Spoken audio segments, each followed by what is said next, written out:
Bueno, muchas gracias, Raúl Racana. ¿Qué tal, General? Estamos acá en un próximos a la veda, ¿no? Al borde de la veda electoral. Estamos transmitiendo en vivo por Facebook Live. Gracias, Raúl, por estar con nosotros, ¿no? Momentos bastante particulares y el tema sobre el que quería conversar, si vos estás de acuerdo, es sobre la estrategia de esta situación tan particular que está viviendo Argentina en estas elecciones paso para poder de alguna forma estructurar la oferta electoral que vamos a tener para la renovación parcial de nuestras cámaras. En algunos casos se eligen también senadores, en otros casos no. ¿Cómo ves esto? Esta estrategia bastante particular que está teniendo por lo pronto la ciudad, que está sumando una oferta en las PASO que nacionaliza la elección, como en el caso de la izquierda y de la derecha, y esta discusión entre oficialismo y oposición que trata de regionalizar la discusión, ¿no? No sé si coincidís. Sí, sí, en realidad es una discusión que ayer estaba con unos amigos y yo les preguntaba, bueno, muy bien, vamos a empezar a ver por quién votás vos y qué te resulta agradable. Y le digo, decime qué dice Rodríguez Larreta. Silencio. ¿Y qué dice la gente de Para Todos, cómo se llama, el Frente para Todos? Silencio. En realidad nadie dice mucho para resolver ningún problema.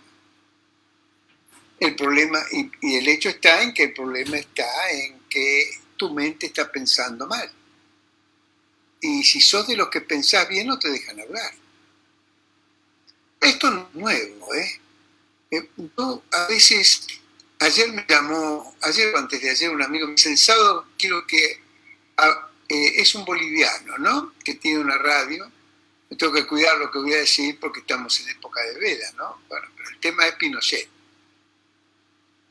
Y yo tenía la suerte de que, bueno, la suerte o la desgracia, de que nosotros teníamos una empresa Mitraluc y andábamos buscando un tipo que tenía suficiente capacidad porque era una empresa de publicidad. Y viene uno de nuestros socios, era chileno, me dice, yo tengo uno, dice, es un chileno que viene escapándose de Pinochet, del movimiento comunista que ya se estaba presentando en Chile. Con motivo de eso, entonces yo me pongo a charlar y ver qué es lo que pensaba. Estaba pasando lo que pasa en la Argentina. Él se fue de Chile, la gente se estaba yendo, la posibilidad de progreso se estaba anulando, la gente manejaba un sistema de violencia. Hoy se maneja solo un sistema de resentidos sociales. La brecha es normalmente una lucha de resentidos sociales. Entonces vos te sentás, mirás a los participantes y cada uno promueve el resentimiento del otro. Pero los chilenos vivieron esta situación. Lo salvó Pinochet. Si no hubieran vivido lo que nosotros estamos en camino. Vamos directo ahí. Y el camino está muy bien armado. Primero vienen unos, después vienen otros. Y se está cumpliendo lo que dice Hilda Molina. ¿Te acuerdas que el otro día hablábamos sobre Hilda Molina? Sí. Sí, existe el movimiento de los resentidos sociales. Antes los apartábamos, la gente los despreciaba, los pisoteaba y ahora son el motor del nuevo mundo. Es fantástico.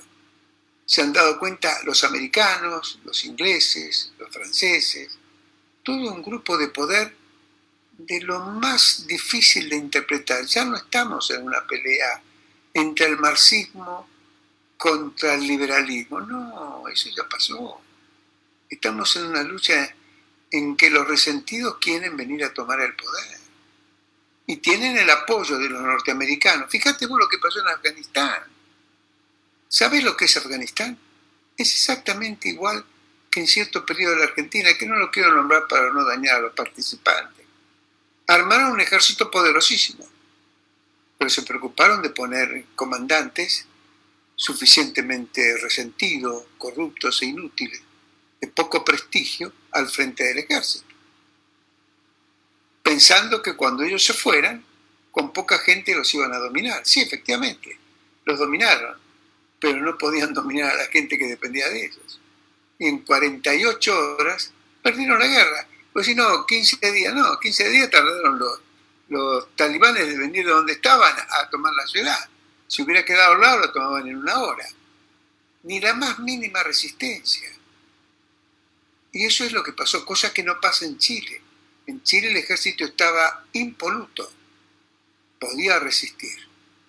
Acá no resiste nadie. Y vos vas a ver que viene la izquierda, bajamos un poquito, viene la derecha, bajamos otro poquito, y así sucesivamente nos vamos hundiendo.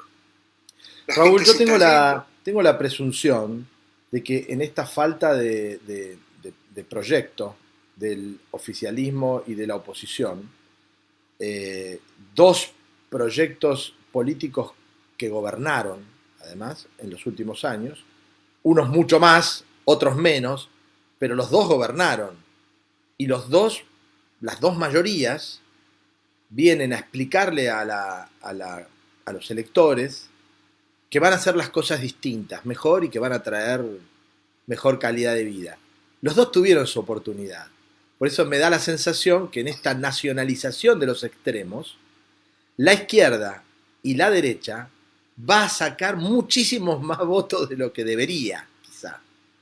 Producto de la falta de propuesta de esta oposición y oficialismo, que no son más que una forma distinta de demócratas, ¿no? En el lenguaje norteamericano. Gobiernan los demócratas en Argentina. El oficialismo y la oposición son dos propuestas que vienen del mismo lado, del espíritu demócrata norteamericano. Vos fíjate lo que dice Hilda Molina, es muy interesante. En un pequeño reportaje por radio o televisión, ella dice que al castrismo concurren los resentidos sociales, de izquierda y de derecha, los ricos, los pobres, los intelectuales brillantes. Ahora vos rastrearle un poquito a Macri, te vas a dar cuenta que forma parte de ese grupo. Rastreala a ella y te vas a dar cuenta que forma parte de ese grupo. Y lo rastreas a él, a Alberto Fernández, también está dentro de los resentidos. Y ese mecanismo de resentimiento los va a llevar al dominio final, que se han dado cuenta los grupos de poder, que no son ni porque son yanquis, sino son grupos de poder del mundo, que el mejor modelo para dominar el mundo es el marxismo. El marxismo es una maravilla para dominar el mundo. Entonces vos vas a ver que viene la época de Pinochet y los franceses, los ingleses, los americanos, los españoles, los italianos, todos acusándolo de no respetar los derechos humanos. ¿Vos escuchaste eso? Esa banda de delincuentes, asesinos mundiales, hablando de derechos humanos. Y así hicieron con Pinochet y así hicieron con nosotros. Vos fijate la estrategia de Kirchner. Lo primero, eliminar la violencia. ¿Te acuerdas las primeras manifestaciones que había en la Argentina? En la cual la policía al principio los golpeaba, les tiraba gases lacrimógenos. Él ordenó que no había que tocarlos más. Y se lleva al mundo actual, en el cual, en este mundo que uno vive, no hay violencia. Pero vos te vas hundiendo progresivamente. Así como en 1984, ¿viste la obra de Orwell, que escribe La rebelión en la granja?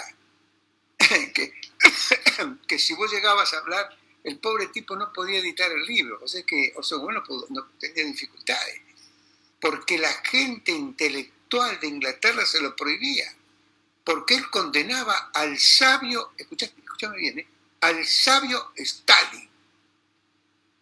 Solo la grandeza de la reina y muchos años de cultura universal nos salvan a los ingleses del marxismo.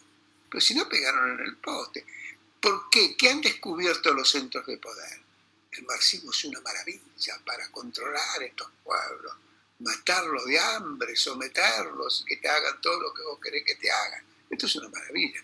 Y estos dos muchachitos... ¿Cómo penetra este pensamiento socialista en el espíritu norteamericano, ¿no? Y gana tanto espacio que se intercalan el poder con los republicanos? Yo creo que no, ¿Cómo hacen? no mete mucho en el espíritu norteamericano. Se mete más en las clases de grupos de poder norteamericanos. Todo es una cosa de difícil interpretación. A partir de los años 50, la CIA se crea ya por el 44, 45, 46. Y a partir de los años 50, la CIA empieza a trabajar fuertemente en el dominio de las mentes. Ojo que lo que yo escribo ahora tiene más de 70 años de vida, Lo empezó la semana pasada. Van por el dominio de las mentes. ¿Cómo hago para que los tipos no sean marxistas? Luego se dan cuenta que mejor que sean marxistas. Total, esos pueblos se mueren de hambre y así aplauden lo que pasó en Venezuela. ¿Cómo en Venezuela el ejército marxista? Sí, el ejército... En realidad marxista no, le importa un pito. Yo tengo un amigo mío que es un militar del ejército venezolano. Me digo, chico, ¿cuánto les gana?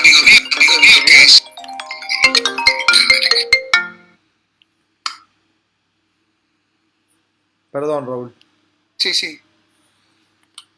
Digo, ¿cuánto gana un general? Me dice, yo te doy el preciso, porque yo tengo mi amigo, fulano, $35 por mes. ¡Oh, la miércoles! ¿Y cómo viven? No, querido, todo general tiene un segundo laburito, que le dan 3.500 o 2.500, igual que en Cuba. Todo el ejército cubano, que son 1,5 millones, 2 millones de personas, trabajan en el sistema turístico. Y ahí hacen la diferencia. Entonces, Cuba tiene un grupo pequeño que hace lo que quiere, y después tienen un grupo muy grande, que son los que se mueren de hambre, sin futuro, sin alegría, pasan a ser grupos dependientes del poder. ¿Qué es lo que pasa acá? Entonces, cuando vos ves la historia de Fidel Castro, dices, ¿este muchacho a qué se dedicó?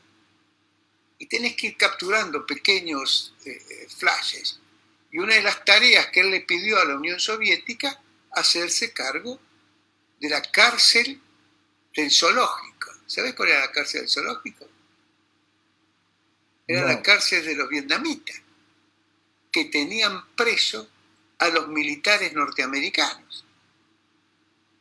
Normalmente aviadores que se habían caído en el avión y habían tirado el paracaídas y llegaban a un lugar donde eran todos enemigos y los metían en la cárcel. ¿Para qué lo pidió? ¿Por qué mandaba a su gente a trabajar a la cárcel? Porque él quería saber qué metodología o qué tortura tenía que utilizar para lograr dominar la mente del otro. Pues, ¿viste esto? Esto es todo un silencio, como si nunca hubiera existido. Y lo primero que se dan cuenta es decir no a la violencia, porque la violencia da nacimiento a otra violencia. Y la otra violencia nos puede eliminar, así como hizo Pinochet. Pinochet los eliminó. Y en la Argentina, afortunadamente, se salvan porque viene Alfonsín y porque viene la guerra de las Malvinas. Y entonces ellos hacen una campaña feroz de desprestigio de las Fuerzas Armadas para luego quedar dominándose el pueblo. Y esto es lo que estoy viendo acá. Pero esto lo vas viendo un poco porque pasan los años y vos empezás a armar paquetes. Cuando yo lo escucho a este muchacho, que no quiero decir el nombre para no perjudicarlo, vendiendo una casa espectacular que tenía en Valparaíso, en Santiago de Chile, en las afueras de Santiago, pileta de natación, todo, en 10 veces más barata de la que lo hubiera vendido en una situación normal, hasta ahí llegó Chile, porque pensaban que el ejército no iba a intervenir, porque el ejército no era un ejército revolucionario, pero intervino.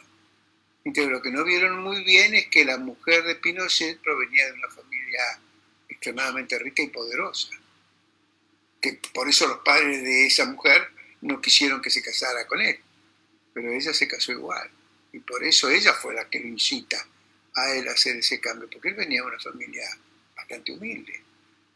Así que toda esta historia está, y así es la historia de la humanidad. ¿Cómo hago para controlar al pueblo? Bueno, cuanto más resentidos los haga, más opuestos los tenga, más fácil de dominar. Por eso cuando vos lees en mi libro, El mundo de la estrategia, que el secretario de Estado norteamericano le manda la nota al virrey de la India y le dice, ten cuidado. Dice, estos hindúes están aprendiendo a cómo vive el mundo occidental. Si lo logran, el mundo nuestro, dice, si lo logran, se van a declarar libres e independientes. Entonces lo que tienes que hacer es mentirle al pasado, de forma tal, las clases cultas, no me importan los pobres, que las clases cultas aprendan a ver el mundo de una manera distinta. Y así yo, estando en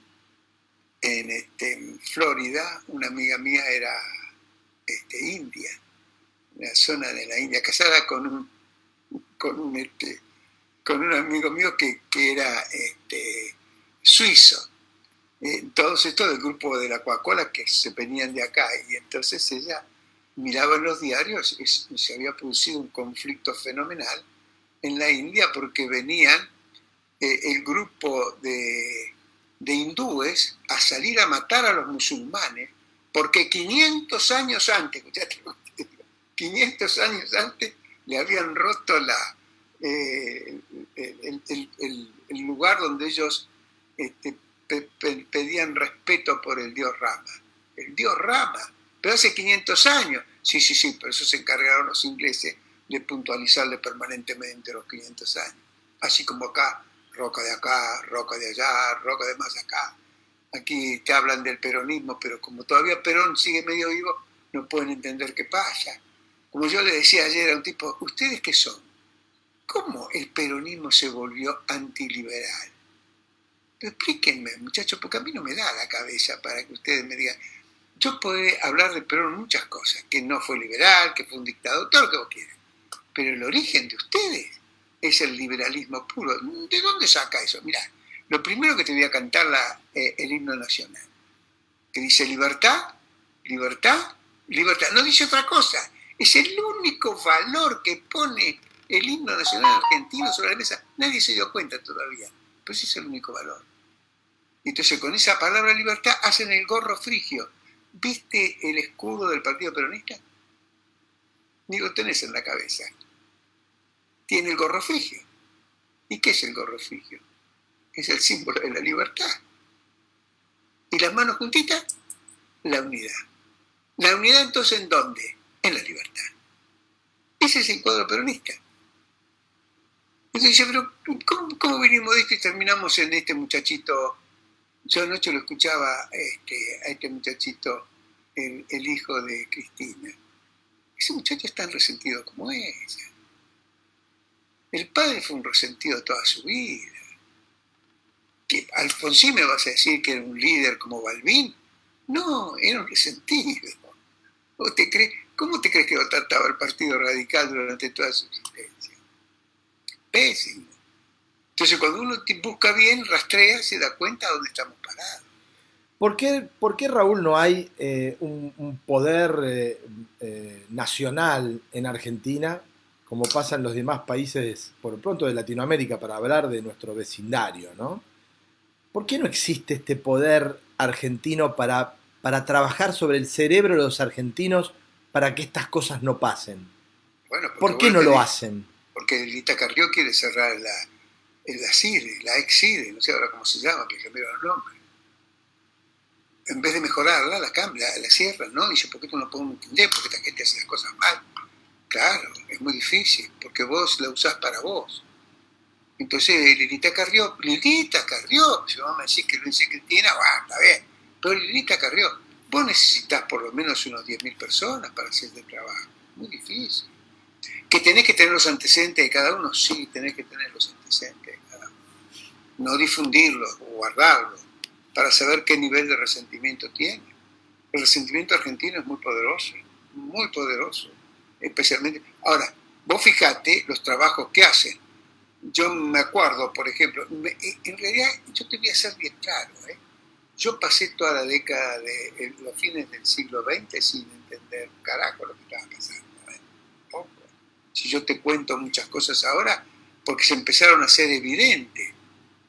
Pero vos ves, por ejemplo, la tortura del bolso, que es una tortura que si alguna vez tenés oportunidad de entrar por ahí te vas a dar cuenta de lo que es. Estaba probada, lo hacían los ingleses. ¿Pero contra quién? Contra los irlandeses. ¿Por qué te crees que la guerra de las Malvinas la apoyaban los irlandeses en principio en Estados Unidos? Porque los irlandeses venían de la guerra contra Inglaterra. Pero tampoco lo enteramos, dicen. No nos enteramos de la guerra, no nos enteramos de la tortura. Te ponían, viste, los deditos así en la pared, ahí, bien acá atrás, y te ponían un bolso arriba y te lo ataban. Y ahí te tenían horas y horas. Entonces esto parece que produce un efecto neuronal y te va al cerebro y te va destruyendo tu manera de pensar.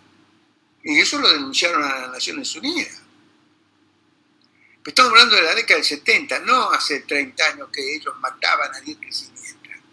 ¿Cómo es posible que a nosotros nos acusen de delitos de lesa humanidad a los argentinos? A los argentinos, porque nadie hace diferencia entre el argentino o el cabo primero que torturaba. No, a los argentinos. ¿Que usaban los métodos de quién? De ellos. ¿De qué métodos estás hablando? ¿O qué te crees quién vino a dar las clases acá a la Argentina? Y que vengan los franceses. No, dice usted, los derechos humanos.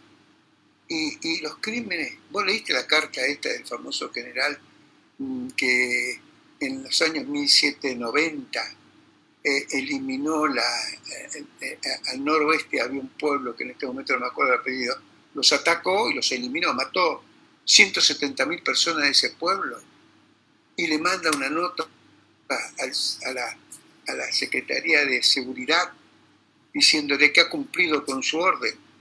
Maté a todas las mujeres y a los chicos los maté con los cascos de mis caballos. He cumplido su orden. Todavía están pensando si fue un crimen o no fue un crimen de lesa humanidad. No quedó ni uno vivo, ni uno. Todavía están pensando los franceses eso. Y son los que nos acusan a nosotros. Cuando vos ves que los españoles condenan a los militares por crímenes de lesa humanidad, es, qué raro que es esto. Porque estos muchachos vienen de matar 1 millón de españoles. Y a mí por 10.000 me hacen un escándalo. Y no condenaron a uno solo. O los holandeses, cuando Máxima Zorragueta les dicen no podés entrar con tu papá, porque tu papá es hijo de un gobierno delincuente. Estos hablaban de delincuentes y asesinos que venían hace pocos años de la guerra contra en el este asiático, con los dominios de los pueblos de aquella época. Una cosa, yo decía, pero ¿esto qué es? ¿Qué está pasando en la humanidad? Fundamentalmente a partir de la década del 80. O Jimmy Carter, que había sido presidente de las tropas que llegaban.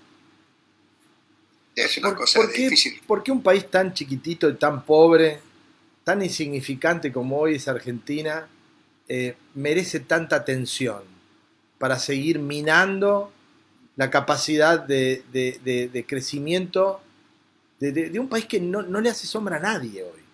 No, eso lo decís ahora, pero no en la década del 30. En la década del 30 se pensaba si iba a ser Estados Unidos o la Argentina el líder del mundo. Pero hoy ya está. No está. Hoy ya está. Bien, pero ¿Para qué? ¿Para qué este ensañamiento? Con todos son, ¿eh? Con todos a quien puedan dominar y controlar. Pero el que más les preocupa no es que sea un ensañamiento. Ellos no tienen ensañamiento, esa es la ventaja que tienen con nosotros. Ellos no odian, ellos quieren el poder ilimitado. El poder es una pasión del ser humano desde su nacimiento. Nietzsche decía,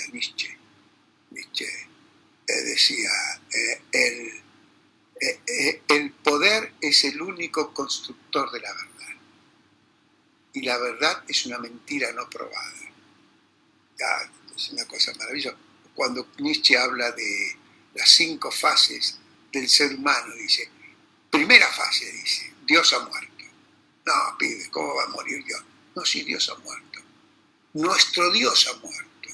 Todos nuestros valores culturales han desaparecido. Y si los valores que Dios te dio vos no los tenés más, es porque Dios murió. Ah, dicen, sí. Ahora viene la segunda parte, que es la transvaloración. Vos observar lo que ha pasado. Han muerto nuestros valores, ¿correcto? El amor a la patria, el amor a la iglesia, a la familia, esos valores centrales han desaparecido. Bueno, ahora viene la transvaloración, crear los nuevos valores, a la puta. ¿Y cuáles son los nuevos valores? Y bueno, la igualdad de género, el casamiento entre los hombres, no más a la patria, porque así todo es más fácil, siempre y cuando lo pueda hacer. Y después viene el superhombre, tercera frase, aquel que tenga la capacidad de poder elegir esos valores y llevarlos adelante. Por eso habla de la voluntad de poder, donde el poder es el que tiene el poder, tiene la capacidad de instalar la verdad, porque la verdad es una mentira no probada. Y a partir del poder yo tengo la verdad. Y te venden cualquier cosa. Y viene la última plata, es si querés volver otra vez a vivir este mundo, y vos decís, si decís que sí, es porque te fuiste feliz, y si decís que no, es porque vas a ser un pobre desgraciado. Así habla Zaratustra. Qué interesante, Raúl, como siempre. Bueno, me encantaría tener una reflexión tuya respecto de qué te imaginás que va a suceder este domingo, cómo pensás que va a reaccionar el electorado, ¿no? Con esta particularidad, ¿no? de dos mayorías diciendo ahora lo vamos a hacer mejor. Sí, yo creo que va a haber más votos para los grupos independientes, probablemente algunos obtengan mejor posicionamiento. Milei puede ser que lo obtenga. Milei pertenece a una corriente liberal. El liberalismo es muy lindo pero muy débil, nunca fue poderoso. Por eso la libertad del ser humano ha existido muy poco en la humanidad.